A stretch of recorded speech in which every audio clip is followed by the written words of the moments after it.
आज आपण बनवणार आहोत झणझणीत मिसळ. झणझणीत मिसळ बनवण्यासाठी टोपामध्ये तेल घेऊन त्याच्यामध्ये बारीक चिरलेला कांदा टाकावा. त्यानंतर थोडेसे कढीपत्ता आणि त्याला कांदा ब्राऊन होईपर्यंत हलवत राहावं, जेणेकरून कांदा व्यवस्थित भाजेल. आणि त्यामध्ये लाल तिखट जे काही असेल, आपल्याकडे मालवणी मसाला असेल किंवा कोल्हापुरी मसाला असेल, जो काही आपण त्यामध्ये टाकून घ्यावा आणि मग त्याला व्यवस्थित तेलामध्ये हलवून घ्यावं. त्यानंतर मग आपण बनवलेलं वाटण, खोबरे, जिरे आणि कोथिंबीर हे सर्व टाकलेलं वाटण आपण त्यामध्ये टाकावे आणि त्याला व्यवस्थित त्या तेलामध्ये मंद आचेवरती शिजून द्यावे, जेणेकरून ते व्यवस्थित मसाल्यांचा सुगंध येतो आणि मसालेही खूप व्यवस्थित शिजतात.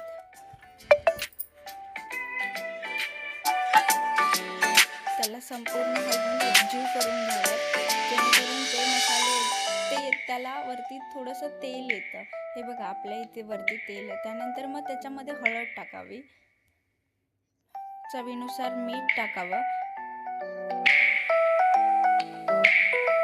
आता ही जी मिसळ बनवत आहे ही आपण 4 ते 5 लोकांसाठी बनवत आहे, त्यामुळे अंदाज प्रत्येक गोष्टीचा घेऊनच टाकावा. त्याच्यामध्ये जे तिखट जास्त खात असतील, त्यानंतर त्याच्यामध्ये आपण गरम मसाला टाकावा, जो आपल्या घरी बनवलेला असेल गरम मसाला तो.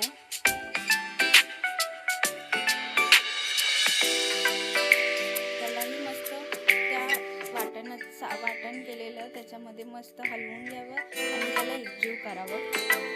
त्याच्यामध्ये आपण थोडंसं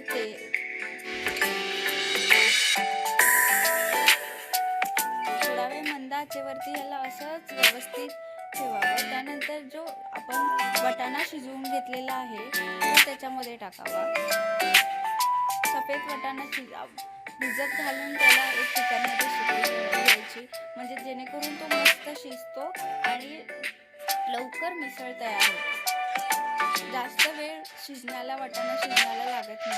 आणि जो वाटाणा कुकरला लावलेला त्याच्यामध्ये जे पाणी उरलेलं तेच पाणी आपण मिसळ बनवताना यूज करावं, म्हणजे त्याचा फ्लेवरफुल मस्त निघून येतो. आणि आता ह्याला अंदाजे पाणी टाकून व्यवस्थित हलवून त्याला मंद आचेवरती उकळी येईपर्यंत ठेवावं आणि उकळी आल्यानंतर